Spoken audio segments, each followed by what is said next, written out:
Hi, Georgia. How are you? Hi, I'm good, thanks, Tim. How are you?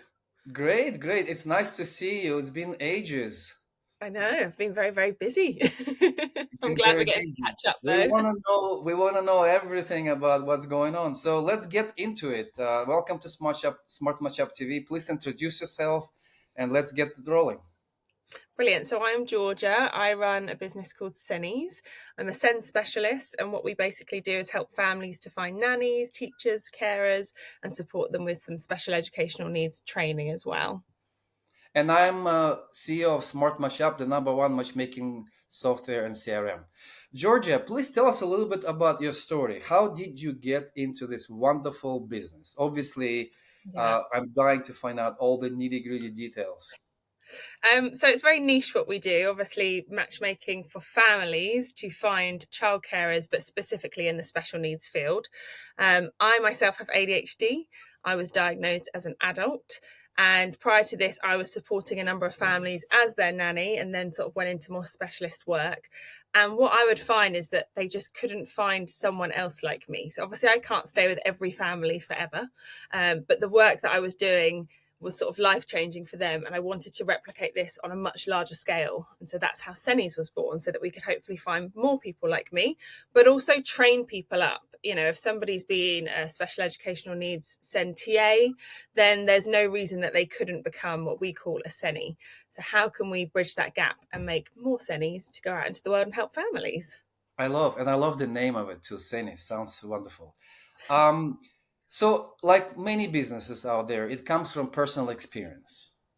It Yes. comes from having solving a problem and then figuring out right how to solve problems, more problems, and scale it up. um, what are the major problems that you are solving right now? Like, what do you think is the key problem that the families have? Let's dive into this a little bit. Like you're saying, I'm helping them find more sanies like me. So what makes you so important, I mean, so valuable for them? What is it so hard to replicate, in this world, in your world? Mm. Well, I think there's definitely been an increase on diagnoses for things like autism and ADHD in the last decade. And that's not because it didn't exist before, it's just we're noticing more, especially for females who are being diagnosed more so. Um, and therefore, the help that someone might need from, let's say, an after school nanny is very different to someone, a child that doesn't have additional needs. If that Mhm. child has sort of emotional regulation challenges and might have meltdowns more often, they need someone who understands that they're not having a tantrum. They need someone who's going to hold them and hug them and be there for them, as opposed to put them on the naughty step. So it's a complete different way of thinking when it comes to childcare for a SEN child. And it kind of goes against what parents and teachers have been told they should be doing. And that's why I think for some families, they're kind of maybe doing the wrong things, like I say, using the naughty step, which is exacerbating some of those behaviors.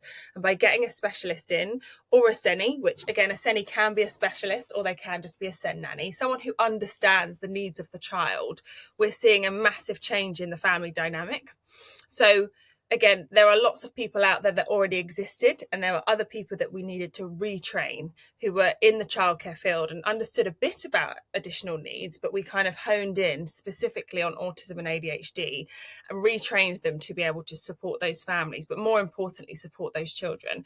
And the change that you see and that you hear from the family is incredible. We've got some families who maybe never went on a date night because they had nobody that could look after their child. You know, grandparents didn't understand the needs, to being able to go on holiday and have their Sennie go with them on holiday, or even do what we call proxy parenting, which is stay home, act as a parent. And it really gives those families time to rest, recuperate, and then come back and be much better parents themselves as well. I mean, we're gonna have to dissect all of this, all right? You just packed up the whole, the whole interview. So this is cool. Let me start with this first point you made. You just said something very interesting, that there is an increase. There is an increase in children with special needs. Can we dive a little bit into that? Do you is this like recent? Is this just has been going on for years? Do you know why it's happening? Yeah. Any insight you can give us into this? Maybe there's a lot of people who are watching this with kids with special needs who they might reach out to you for maybe some insight, for consulting even. I don't know, but sounds like an area that, ooh, there's work cut out for you, huh? So There is. And we're very niche, so we're only one of a very few amount of companies that do what we do and that understand, this field. It's not that there's an increase in children with additional needs, there's an increase in diagnoses. So, us actually diagnosing those children and understanding the differences. So, as I say, myself, I was diagnosed in 2020 when we went into the lockdown. I had always known I had ADHD and sensory processing challenges, but because it wasn't so well known, it was overlooked. And I learned to cope in a world that was not built for me. But I've found my workarounds through the gym and socializing. But then when all of that was taken away in the pandemic and everything was closed, I then needed support. So I now take ADHD medication and that supports me, and I get therapy and help through the government. And had that been available to me as a child, who knows where I would be. I think I'm doing very well now, which is fantastic. And I've always been very driven. But I think I could have thrived as a child and not found education so difficult because I get very easily distracted. What we're seeing is the research that was done on ADHD in particular and on autism was on little boys. And that might have been the boys who were very angry. But we call autism the autistic spectrum because it's completely different for each person. And we say if you've met one autistic person, you've met one autistic person. The needs vary from child to child and person to person. So rather than us only doing research on a very specific, more volatile sort of type of behaviors, children that lash out, we are now seeing some of the other behaviors where children are maybe more withdrawn and how we can still support them in thriving within the society that they're in. That might be within the classroom or at home, lots of different ways. So that's where the increases come, is a better understanding of these conditions. The science, the progress in science, the progress in the understanding, and that makes sense. It makes sense, like many other fields. It's just the more we know, the more we get the tools and the technology. The more we know, the more we can obviously faster we can diagnose. It's interesting because we have a few clients here who are actually matching adults with special needs. And you are dealing with you're mainly focusing on the kids, but they grow up eventually. So it's interesting how their life changes, and you went through this on your own without maybe having all the science back in the day, all the technology back in the day. I guess this new generation of kids, they're in a better place. Would you say what are their age groups that you guys servicing, and would you say that they're in a better place nowadays? Like the difference in the, what's happening in the industry. Is it So noticeable, visible? I don't know if we're in a better place. I think we've definitely come further along. I'm actually studying my master's in inclusive SEN education, and something that we discuss sort of in our studies is, yes, we've come a bit further, but we've got such a long way to go still. Unfortunately, the wait lists are 3 to 5 years for a child to be diagnosed. So getting to a point where you know that your child needs extra support in a particular part of life, but they're not being given access to that support for 3 to 5 years can be sometimes more detrimental than not knowing at all, because you know what they need, but the government won't give it to you or the school won't give it to you. There's lots of funding. If you have a disability, life is more expensive, but you are not entitled to any funding until you have a piece of paper that says, yes, you have this and And you that need. takes a time. That takes quite a It while. takes What are really the long. age groups? When do you think? First of all, what are the age groups that you work with mostly, Mm. in terms of Sennies services? So And all ages from 0 all the way up to 18, because as much as I speak about autism and ADHD because that's my specialism, we have a number of specialists that work in other fields, PMLD. We have children with cerebral palsy, or if a child has Down syndrome, they know from the moment they're born that these children have a disability and will need support. And that's much easier in a way, because from day one, you're given that paperwork that says, here's the funding and here's the support.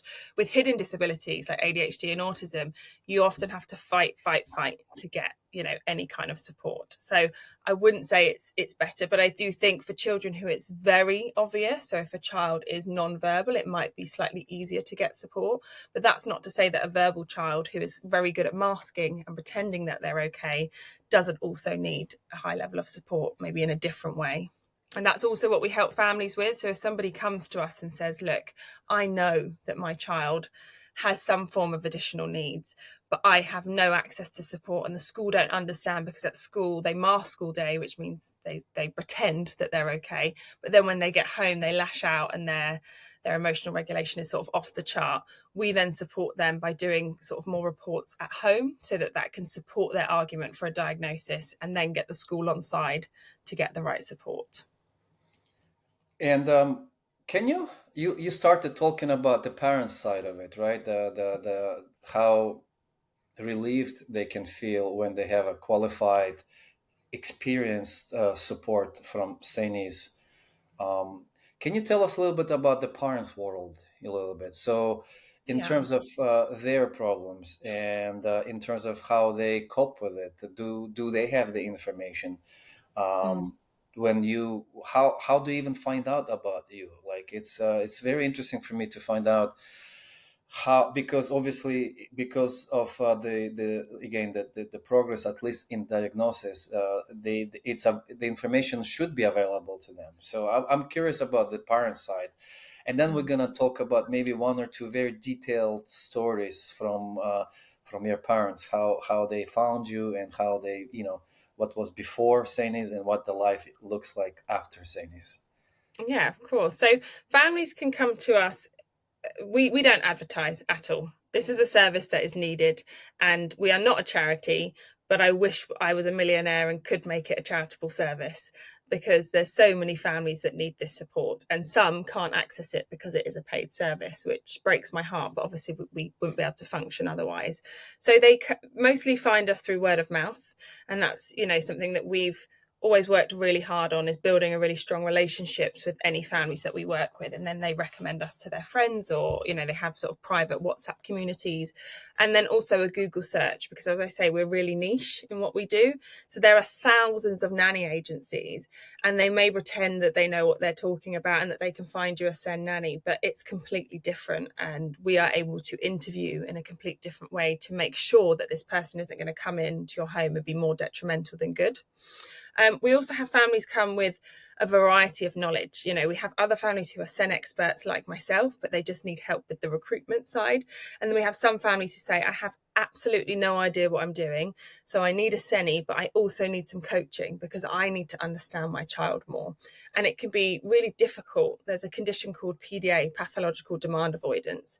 And it basically is, if you say to a child, put your shoes on because we're going to the park, they could have a meltdown and just say no. And any demand that you give, so putting the shoes on, even though they want to go to the park, there's sort of a chemical reaction in their brain that then makes them just do the opposite. So again, I could say, oh, hold my hand, don't run in the road.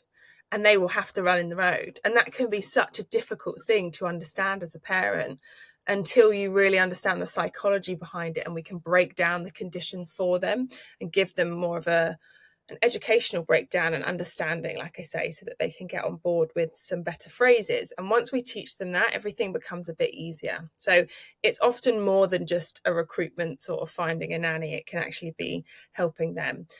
We've also realised that it's hereditary, things like ADHD and autism.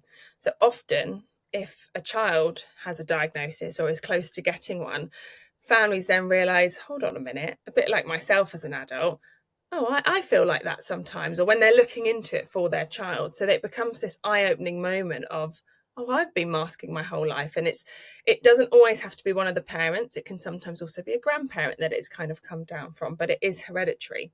And it's quite eye-opening when families start to see those clogs sort of ticking and go, oh, yes, okay, that's why we maybe didn't notice for a while in my child, because I also only eat beige food, or, you know, have certain interests and hobbies. Obviously, that's being very stereotypical, but yeah, they come in all different shapes and sizes, our families, and we just support them and meet them with wherever they're at.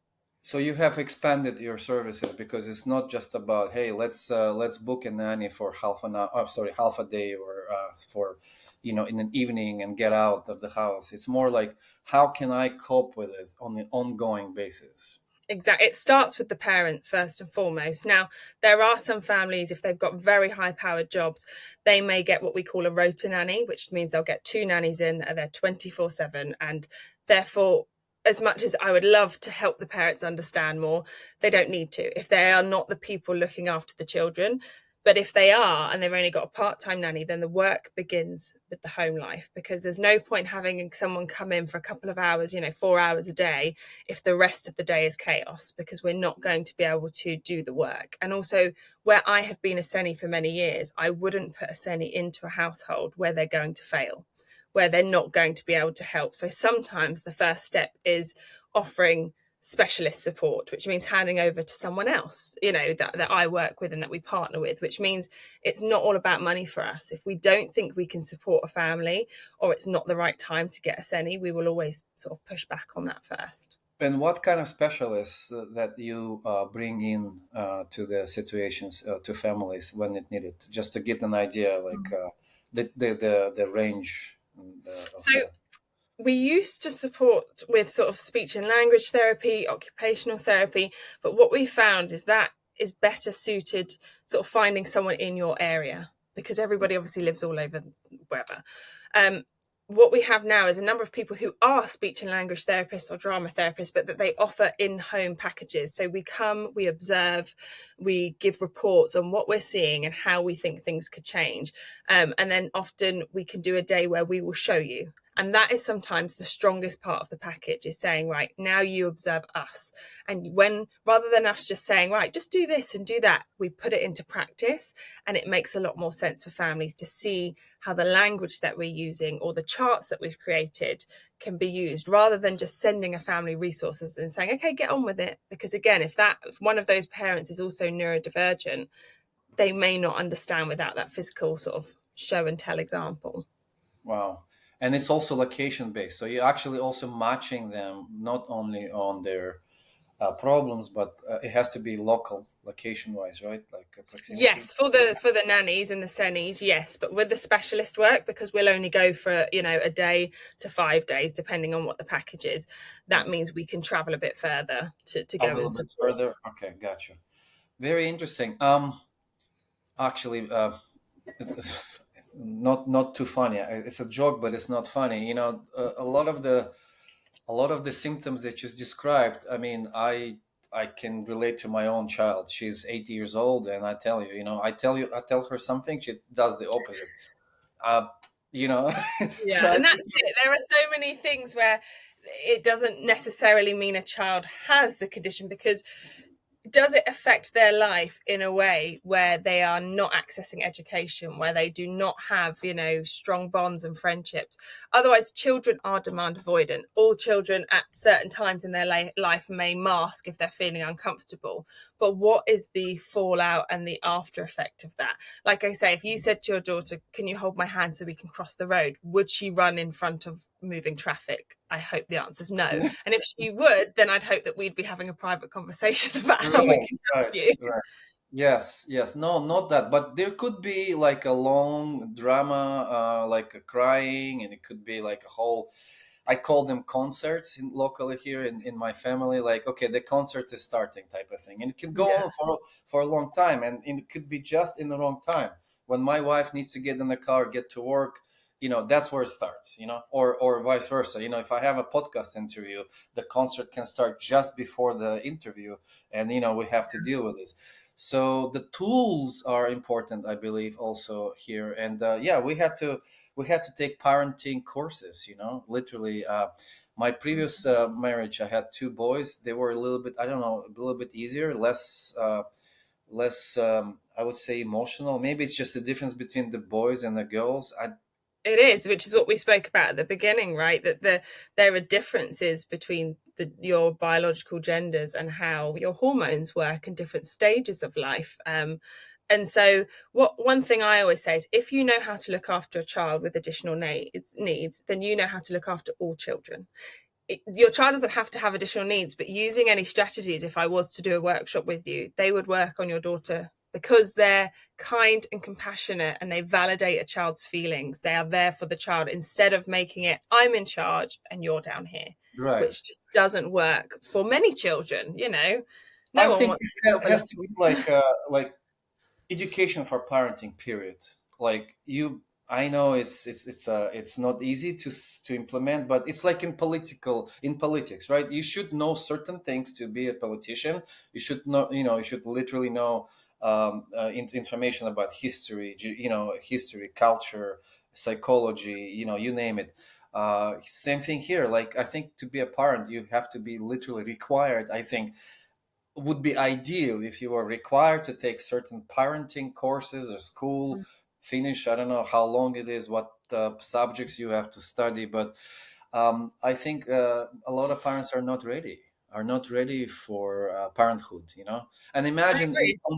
sorry. I was going to say, especially if it's your first time looking after young children, I take for granted that I've looked after children since I was 16. This is I've done other things as well because I have ADHD, so I've dabbled in lots of different jobs. But the thing Yeah. I always came back to was childcare. And even I've got a 1-year-old daughter, and my partner often has to ask, oh, should I be doing like this? And that's fine because he hasn't been around children all his life. And so, Yeah. yeah, I do think it would be great if parents were offered a bit more support on how to manage more difficult situations, because I've also worked with children who don't have special needs, and some children are very clever and know how to play their parents Oh yes.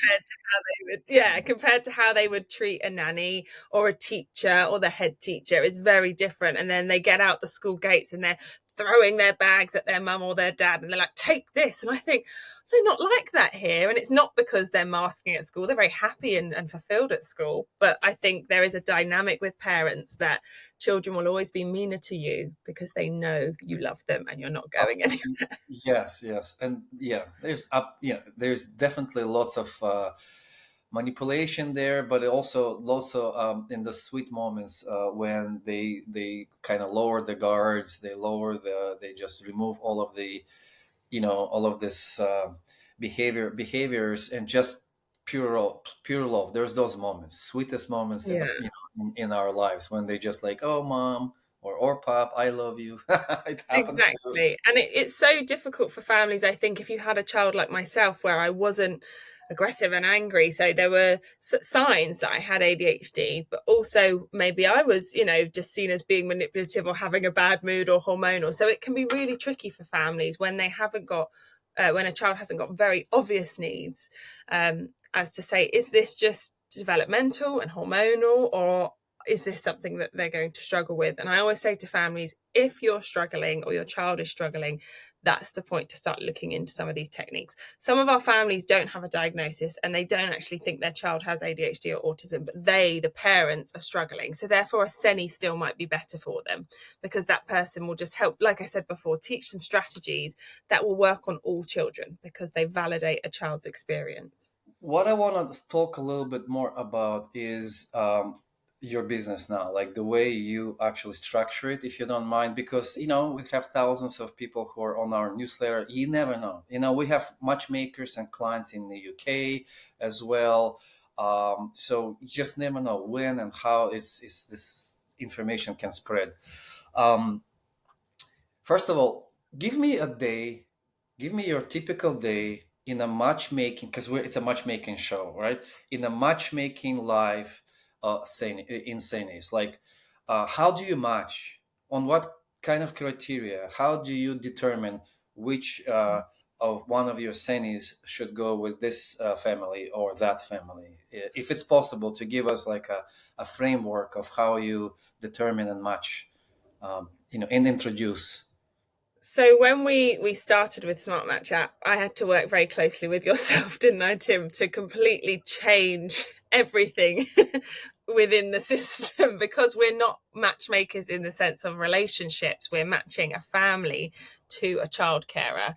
And there are so many different types of additional needs that our sort of registration form for a Sennie or a child carer is extremely long, and they complain about it all the time that it takes them an hour, maybe more, to actually sit there and fill everything in. But it's because we have such tight matching criterias depending on the child, depending on the diagnosis and the need of the family.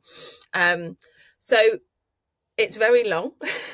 And then we will obviously filter through things like location. Firstly, as you said before, if it's a nanny and they're coming, some nannies do 4 hours a day, some do 24/7, some are doing 12 hours. We have a sort of maximum of 45-minute commute. So that's one of our key things. Then we're matching obviously on the specific experience and how long they've been working in one of these roles. So if a family wants somebody who's got 10 years of experience, they're going to have to pay substantially more than if they have somebody who's got 2 years. And there's also childcare experience, and then special needs experience, and then how long have you been looking after a child who's autistic? So there's so many different variables, and we've made sure that when a Sennie fills in the profile, we can then figure out if they're a right fit for any family. And that's why that first step has to be so long. So a day in sort of the life for us would be doing lots of video interviews with Sennies once they've filled that in, because for us it's not good enough that you might have copy and pasted answers from Google when I'm asking you scenario based questions. So we Or chat catch GPT, even better, nowadays, exactly. But we catch people out all the time, we'll say, oh, so tell me a bit more about that. And then they say the wrong words or offensive words sometimes, but no. So the amount of people who apply compared to the amount of people we actually register is very, we probably get 100 applications per role, and we'll register 10 to 20 of those 100 to be able to go on our books. And even then, we have to sort of mark some of them as only for this type of role or only for that type of role, just to make it a bit easier for us in matching. And then with the families, they obviously, their one is a little bit shorter because obviously they have very set points that they're looking for. But even once they've done a video interview with us, when they then apply for a role, we'll go through SmartMatch and make sure everything's a match that we're happy with. We call some people wild cards, so they don't have to be 100% match. That's just not realistic. But we are looking for the best match, the best person that's available at that time. We then send over introductions to the families. If they like the person, that's when we'll send a mutual introduction, and they'll get the contact details. Before we've even sent the introduction, actually, I've missed out that we'll do another interview with the Sennie, and we'll speak to them about the specific role. Again, just making sure that they're happy with the commute and the pay and all these things, because what we don't want to do is send people over to a family and then they ask for more money, or they want to change the days and hours, which used to happen a lot at the beginning. So we've kind of become very tight with, you will only get to speak to a family if you're the right person and you can I mean, fulfill at the this brief. point, it's state of the art. It is very, very detailed, nuanced what you guys do, and that's years of experience. I mean, you don't come up with system like this overnight. No, I and it's mean, been thanks to your team, that we've been able to build it in that way. And there's been times we've had conversations, haven't we, Tim, where, okay, no, it's not supposed to work like that, but you guys have made it work like that for us, and that's been really helpful to make the system yeah, what I it mean, it's our is. commitment, and um, we all deal with our own challenges, right? We have our challenges. Our job is to service you, and you have a tremendous challenge. I would say you have to match almost like to the point where I mean, how many how many times out of the 10 introductions do you actually, like, after have done all this preliminary work, you know screening the Sennie, then making your parents, your families, sorry, to complete their part of it, how many times out of 10 do you actually succeed in the introduction, in the actual match? I'd say a good 7 out of 10 times. And I'd say 1 out of 10 times it's because the family no longer needs us. Maybe, a grandparent has stepped up and said, I'm going to do it, or the mum's decided to quit their job, or the dad, because it's actually cheaper. Getting a Sennie it can be very expensive. It's between 17 to £25 an hour. And a lot of people, as we're all aware, need full-time childcare. So some salaries go up to 70 grand a year. This is more than I make running the company. But these are really good specialists who have gone and studied and have made massive changes in the family. So I'd say, yeah, 1 out of 10 times the family says we don't want to carry on the search. We've realised we don't need it. And then the other 2 times will be that they found someone themselves, which obviously saves them our introduction fee. And I'd say 9 out of 10 times for those 2 out of 10, they come back because the person they found themselves is not the right person, does not have the skills. It's obvious to me that the amount of experience and the amount of knowledge that you bring to the table beyond just babysitting, or what you call it, like sitting, Mm. it's incredible. I don't You're very niche, and I don't think it's going to be easy to find an equivalent, can you please tell us, like, the life of a family? You don't have to name any names, just your favorite story. I'm sure all of us in our businesses, we have favorite story. You are one of my favorite stories, seriously, Oh, for thank our you. business, how we were able to adapt to your needs. And probably there's still work to do, but don't be shy to email us about any needs. That's okay, that's part of our life. But in your world, your favorite story. Here's a family having this kind of issues, and then what happens when you get involved. Would love to hear that. Yeah. And in as much details as possible, please. Let's not economize time on this one. This is my favorite segment. Okay, so there's a family who sadly the parents were getting divorced, and this is quite common for families who have children with high level additional needs because of the disconnect, especially if they're not sure how to cope with what's going on. And so we Divorce, needed. divorce on top of the other. Okay, wow, Yeah, so the family unit has broken down at this stage, and one of the parents is a lot more on board with the diagnosis and trying to support the child, and the other parent doesn't quite understand. So when they've come to us, they've said we would like some training and some support to make sure that we're both on the same page and sort of, in a way, mediate their differences to make sure that it's right for the children. They had two and children. is it a parent that who is denying it, or like, what is the A issue lack with of the? understanding. Lack of understanding, doesn't get it. And I And mean, like, does it sound like my child is normal, or like, how what is the level of denial here? I'm just curious. Like, I think for one of the parents, they felt that the other parent was using it as an excuse, that's um, it. to allow the children to get away with more. And I think as the relationship was breaking down, that's also a challenge for any child. And we often see children playing their parents off against each other in a divorce anyway. But add Complex. additional needs to this.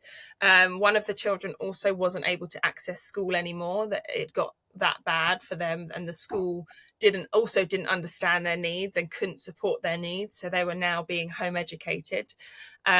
And what we were able to do is firstly provide them some family support and put a specialist in place that was working with the parents to get them both on the same page, get them to a level of understanding of their child's needs, and that this hasn't been made up or isn't being used as a weapon in divorce. Just what is best for the child. And if we can all agree on that, then we can put a plan in place. Once that was kind of sorted, we then got another specialist in who helped the family get something called EOTAS, which is education other than at school, which meant that the family were then able to get funding to support home education for their child, because it's very expensive, as you can imagine, home educating. Homeschooling. Yeah. Oh yeah. So if your child has a disability and that's why they can't be in school, it should not be the parent's responsibility to pay for that. The government should use the money that would come from what we call an EHCP, an educational healthcare plan that the school was receiving, to move that funding and find the right people for them to home educate. So by getting that funding in place, what we were then able to do is firstly get a Sennie that was funded by the family, which is their nanny who does the after school hours, but then use the funding from the government to get in two Sennies who were able to provide home education. This then gave the mother and father time away to continue with their own jobs and their own hobbies, which gave them more time and understanding when they did come back to be with their children, that they could be more patient and kind and resilient. Whereas previously, where one of the children wasn't going to school, they were in this quite volatile situation 24 hours a day. And that is ultimately kind of what caused the marriage to break down, was just this constant, well, who's going to take time off work to be here and do, we all went through lockdown, and anyone who had to home educate, it was a nightmare, I'm sure. It was Uh-huh. challenging for all parents to try and manage that on top of work. So again, add in additional needs, particularly PDA, where anything you say is met with a no or a slap or a punch or something like that. It just became too much for them. So by us getting the right team in, that's a number of specialists, a number of tutors and teachers who understand special needs, and then also a nanny as well, or a Sennie, to come and do sort of the after school section. It just meant that the family dynamic changed tenfold, and the behavior of the children changed tenfold, and everyone was now on the same page. And we started off with two parents who couldn't be in the same room as each other, to two parents who had now built a friendship. We're not here as relationship guidance and marriage counseling. It was never our aim to get them back together, but to be able to have them all come together for family meals, family times, and see a change in the child's behavior and mood, and actually see a lot of joy come from this child. They were initially put on antidepressants, which just in all of our sort of specialist experience, we knew that wasn't right for this quite young child. And actually, if we can work on what's going on, can we remove that medication? Potentially, they ended up being given some ADHD medication, which was helpful. But the difference with ADHD medication is you can take it as and when it's needed. So that child can take it for maths and English, or some of the lessons that they found more tricky to concentrate in. But they weren't fully medicated on antidepressants all day, every day, where they then were feeling nothing, because we want them to be excited and we want them to feel happy and sad and all those emotions, but how can we support them? So we managed to get to that point. And again, this was over a long sort of year and a half period, but we still support this family today. And when we find a Sennie for a family, we expect they're going to stay for a year to 2 years. Obviously, if they stayed longer, that's fantastic, and we would love that. But the reality of just people and jobs and how that works is, once we start working with a family, in the next year or two, they will come back, and they'll come back. And so it's a long sort of, normally sort of decade, that we support a family for, all the way up until their child is 18. And then at that point, the kind of support they need is a bit different to what we're offering. I'm gonna make another joke a little bit. At that point, they need another type of matchmaking. Yeah, exactly. They can come to you And we guys. have matchmakers in our in our, in our contact book, that if you want, you can refer them to that, and they specialize in fact relation spot in the United States, and they are actually matching kids with special needs, adults with Adults, special, yeah. young adults with special needs. And it's I love also that. Robin Barron, her name is, and maybe I will even like send you a quick introduction or something. Not for this purpose, but just for general connection. She's in New York, and it's also personal for her too. It starts from a personal story, and Yeah, I want it to has interview to. her. It I has think to, it right? has to. Before I did this, I was, like I said, I've always worked in some kind of childcare and specialised in special needs, but I also worked in tech sales. And as we all know, that's quite fruitful. But I was miserable. So I had all this money, and I just burnt out and just thought, what am I doing with my life? Just selling something that I didn't believe in. It wasn't a product that I felt was helping people at the time. Oh, Um, it wasn't even a product that is a good. Yeah, that's worse. That's the Yeah, worst. exactly. So even though it was fruitful, I just didn't feel fulfilled. And I make a fraction of what I used to. And I have a much higher workload now, but I feel fulfilled every day. And the reviews that we get, and the feedback that we get from families, is incredible. And it makes it all worth it. I feel rich in my own way just doing I this. can feel that. It's a labor of love. I was just interviewing our matchmaker, Gabriela Aratov, and she said, I feel like a business. I'm in business of, labor of love. I'm in the business of making love. I'm like, wow, that's a great line. And look, your business is not that much different. I'm kind of blessed to speak with people who love what they do, and it's obviously radiating all over the screen, you know. Well, it's In interesting that I in found small out about room. you guys because of a matchmaker reached out to me and wanted me to join their services. So that's how I found out about you. And then I was like, I could use this. I need Oh to yeah, change it. But that's how, yeah, we found out about you. that's how it goes. And thank you for giving back. Hopefully, this interview will spark something as well. You just never know. Georgia, now your favorite topic, technology. I am good with tech, even though it doesn't look healthy. Let's use that. Use that experience that you have with the tech. So, for our audiences who are looking for technology, who are looking for solutions, like to switch from this to that, people use Excel sheets, people use God knows what out there. There's a lot of tech out there. Tell us your story about how you found SmartMatch, what you were using before, and what made you decide. And it's not an easy, it was not an easy switch. What made you decide to switch and stick with SmartMatch, and what are your favorite features? So it's a lot of questions in one, but let's kind of dissect it a little bit. We still have a good 10 minutes, and I would appreciate if we can go through that. Hopefully, it will help Yeah, of somebody. course. So we started off with Monday.com, and I was just using that for everything, and Gmail, and just taking bits from Monday, and then we were using Word documents to create our Senny profiles as such, and so then we would attach that to an email. But it felt clunky, and it felt, as much as I didn't enjoy selling tech, I love tech, and I love investing in new parts of tech. So that's the biggest. When people start working for us, they go, I thought this was a nanny agency, not a tech company, because it's all very technical. But You are a I software company officially, seriously. We are all. Like, if we're not, we're behind. but I want everything to be efficient, and I think that's my ADHD. I want to be able to get more things done with my time than having to go back and forth. So we had Monday.com, and then, like I say, a matchmaker reached out to me for me to join their books, and they wanted to actually match me with someone who had ADHD. So I kind of went through the motions. I just thought, let's just see what happens. And while filling in their form and being sent my profile back to myself, I was like, this could work. This looks like it might be the solution that I'm looking for in terms of a one-stop shop for everything. Now, of course, we do have other bits of tech that we use, but in terms of the matchmaking, finding that Senny, storing the profile and all their details, looking at how this matchmaker had done this with my profile on a much simpler scale than what we do, I knew that if I could speak to you and run through how we'd want to use it and see if there were some accommodations that could be made, then this could maybe work. And so that's what we did. We jumped on a call with yourself.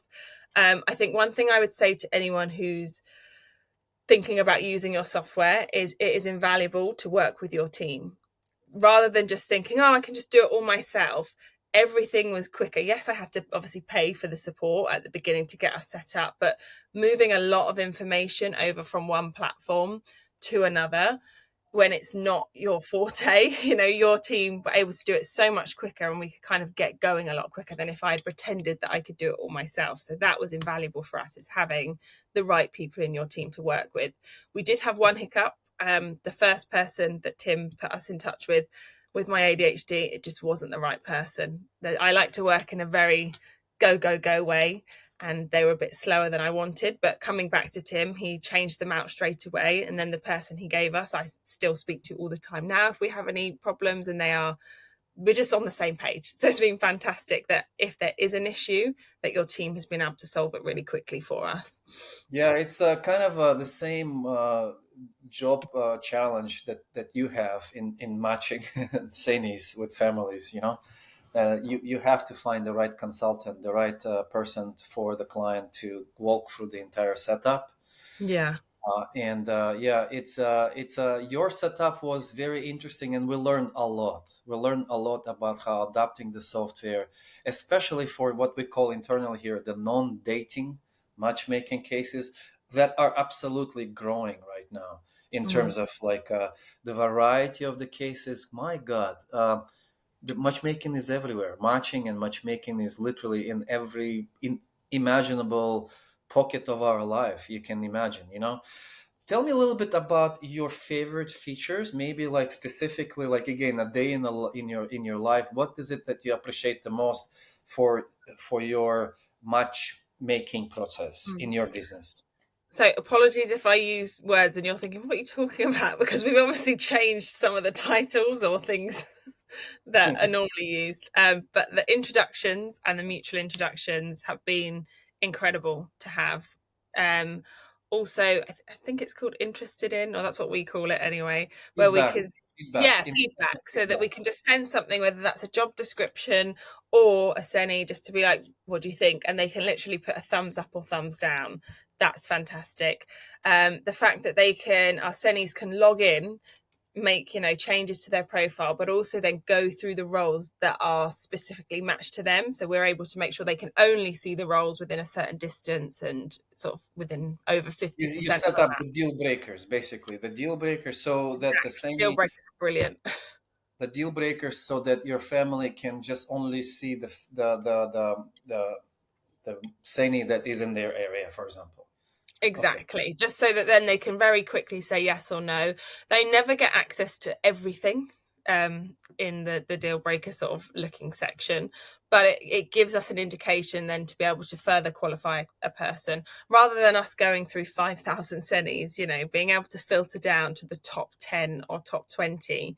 And it's so specific, has been incredible. And then the fact that you've got those match groups, so sometimes it might come up that it's the right match, but we know for some reason that they're not. So I can quickly get them out, and being able to customize what those groups look like. Because for us, especially with my ADHD brain, it will be like, maybe a little bit, just these weird titles that I've got that make sense to us internally, because it's so niche. And so someone who maybe is a 70% match might not be our first choice, but if they're in a very rural area, actually later we might have to come back and look at that person and speak to the family and say, look, they're not a direct match, but this is where we're at, what do you think? And often the families are still blown away with a 70% match, which is brilliant.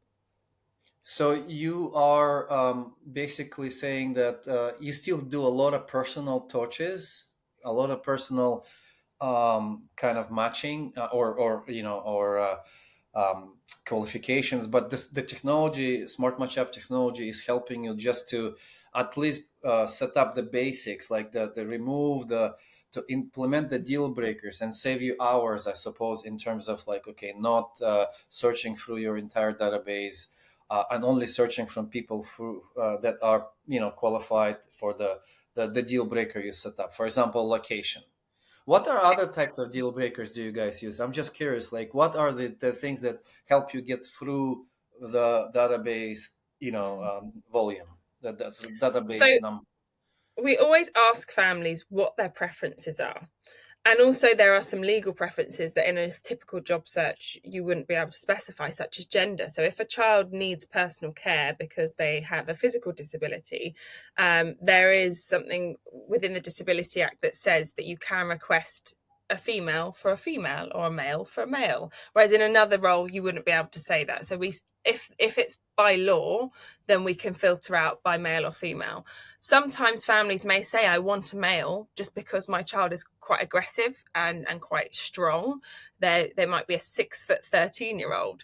So we might put male, but like I said before, if we have a female that's been in those roles before and feels very confident, we would still send them as a wild card. But what we like to do is try to find the right, the person that the family is looking for. So we can use that. We also have certain lists where if someone's got a bit of an attitude, we put them on what we call an attitude list. And we can then say, don't show us anyone on that list. And I think it's quite interesting that when someone is applying to one of these roles, they might think, oh, they're just the agency, but we are here to work on the family's behalf. And if we think you're going to not be the right fit, or you've been a bit rude, or you've been late to multiple sort of calls and interviews, then we're very rarely, even with the right experience, going to put you into that home, because that family needs stability, reliability, and resilience. So it could even be, like I say, an attitude list that you can then filter out and say, don't match it with this person. Or there's types of therapies as well. There's something called ABA, which is heavily frowned upon by a lot of the autistic community. However, some families swear by it. And my opinion on that is irrelevant, because it needs to be what the family has asked for. So if a family comes to us and says, do not send me anyone with ABA experience, we can very quickly get rid of anyone who's ticked that box and has said, that they've done that. Similarly, if they ask specifically for that, then we can tick that box and make sure we're only sending people with that experience.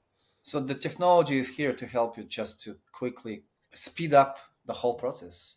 There is so many variables, like I say, depending on the family, depending on the child. So we have a tick box or a list or a deal breaker for everything. And it just depends who we're speaking to as to what we put on for each one. And it I makes our mean, lives 1,000 times easier. how the heck were you dealing with all this on Monday.com, for example? Like, there is a search there, right? But Yeah. yeah, I can understand why you were, even though it was not so easy, challenging, but you just stuck with it because obviously that the differences that you can get from specialized matchmaking software or like and maybe generic project management. And Monday.com is a project management software, isn't it? Yeah, again, we were using it in a way that they would probably go, oh, that's not quite what it's for. But it's because, again, what we do is so niche and there's so many variables. We just had to find something that was going to work. But we only opened in 2020. So when we had a handful of families and a handful of Sennies, Monday.com was fabulous. But as soon as we got sort of past 100 Sennies, it became impossible to really understand where we were in the process with people and how to And you make sure needed they were right. your business is a niche business, and you needed the niche software. Yeah, exactly. And a That's team that can support us with that. I think Monday, they have support teams, but nothing like, the service that you guys were able to offer. Yeah, it's very personalized. Yeah, we can do that. It's our main forte actually, is focus on the Mm. customers, like you do. So there's a match. There's a match. We Yeah. we spend a lot of time with our customers. In fact, we learn so much from this process, Georgia, is that we actually provide customers now mandatory 2 hour free of charge consultation with the consultant. Oh, Like even brilliant. they think they don't need it, we say no, no, no. It's a Always need it. it's like a requirement, all right, and it's 2 hours free. Yeah. So and it works for us, it does work for us for sure. Thank you for sharing this segment about Smart Match App. The last segment today is about your tips for entrepreneurs who are maybe in a similar position as you were. What would you recommend them in terms of starting a business, maybe even the community building, maybe even in building a business similar to yours, like maybe your top 2 3 tips, one two three tips. Um, I'd say again, this might be better for someone with ADHD, but my mantra that I live by is fail fast. So when Fail. I opened Sennies, yes, we did planning, of course, but it's a project I knew I was passionate about, I knew I could do. But rather than sitting there planning, planning, planning for years, which is what I see entrepreneurs do all the time, and then they never start, or somebody starts before they do, and then it's too late, just get going. Find whether that is, the cheaper Monday.com to get started or you're using Excel or Word, just start. Because as soon as you start the project, you will find out what needs changing and you will obviously grow. And with that growth comes so much change anyway. You're never going to continue with the system that you started with first. Or even if you were to start straight with SmartMatch, I'm sure it will look very different in 5 years compared to what it did in year one. So just get going, fail fast, learn along the way, and make sure it's customer centric. It should never be about money at the beginning. You want to build that word of mouth 5-star experience. And that is going to be worth its weight in gold more than trying to be a millionaire from your endeavors. I will not say anything not to ruin this segment. It was amazing. How can people find you, Georgia? Because I think you're gonna get some people reaching out to you, guaranteed. It's just emotional. It is also, I think, so much that you can share with, or they can share with you in terms of how our community does their businesses. It's all about around the same idea, building community, matching people with all kinds of imaginable purpose, from business to peer support, cancer patients, Mm, helping cancer survivors, helping cancer patients, and the list goes love on and that. on. It's just incredible. So, how can people find you? What's the best way to find you, please? So we've got a website, www.sennies.co.uk, and you can also email me at georgia@sennies.co.uk if you wanted to reach out with a personal question or book in a call. I'm always happy to speak to people free of charge for 15 minutes. Just if there's any free advice I can give you, I will. That's very generous. I think you have a lot of advice to give, and hopefully that will be the case. Maybe your advice can help somebody change their business, or change the life of their client, maybe in their business. It's all about that, sharing and spreading the love, and spreading the solutions. I really, Georgia, it's been a while. Like I said, it's you started your business in 2020. We know each other for a while. We don't have time to speak a lot. It was a wonderful opportunity to get together and talk about something very inspiring for me. It is Oh, inspiring thank for me. you. It's not an easy business. You have a lot of guts, you have a lot of energy and passion for your business. I just want to just to recommend anyone who's hearing this, please reach out to Georgia if you have a difficult situation in your family. You heard the stories. Maybe you have a situation that you don't necessarily want to admit. It's always good, I think, to check with the professional, especially with someone with so much experience. I think, Georgia, your experience is your blend is very unique. There's so much in here, and so much you offer to your clients, starting from um, like the case with the family. You brought at least two specialists before you even did any other work. It's because It's we're work. people centric. We want to help people, and especially the children. But I think the thing that I bring to Sennies that makes us different is the professional and personal experience. My mum's just been diagnosed ADHD, and she works with me. She's a director of my business now. I've coached Just your mom just that has. hereditary, so How come just now? So she's a director of Sennies as well, and the thing I say to families or to people, like I say, if you want a bit of free advice, is there is so much support available to someone with a diagnosis that we're not aware of. So one of the things I get through Access to Work, which is a UK government scheme, is lots of tech that helps me with my ADHD, and also a support worker to do some of my admin. And we noticed with my mum getting a bit older and going through the menopause, she was becoming more and more forgetful and a bit more scatty in times with her admin. And there were other things as well that she's always managed to just get on with very well, but she was struggling more with. So I put her in touch with a specialist who we then paid for a private sort of assessment and diagnosis. And they said, ding, ding, ding, yes, it makes complete sense that she also has ADHD. Now, she hasn't applied for any support yet, but the fact is if it gets worse, she has, the Eh, opportunity to ask for help now. How old, if I may? We can, if you want, we can edit it. It's all right. She's 58. It's a joke. 58. Yeah. 58, right? And so you can expand your business. There's no limits. What you can do with your knowledge and your skill set. And age range. Yeah. And so having both of us, when we speak to families, they're like, you just get it. She's had me, who was a bit of a firecracker growing up. So Congratulations in bringing her into your business. thank you. I had I to poach I, her I from the wish NHS, but we got there. you got there. That's what counts. It's the journey. From the bottom of my heart, Georgia, I wish good luck in your business. Thank you very much Thank for you. sticking with us through the challenging process in the beginning, especially. Thank you very much for giving us the time today. I wish you all the best in your business. And that's it, guys. That's the end of the show. Please feel free to reach out to us or to Georgia, and have a great day. Thank you. Thank you, Tim. I'm gonna stop this.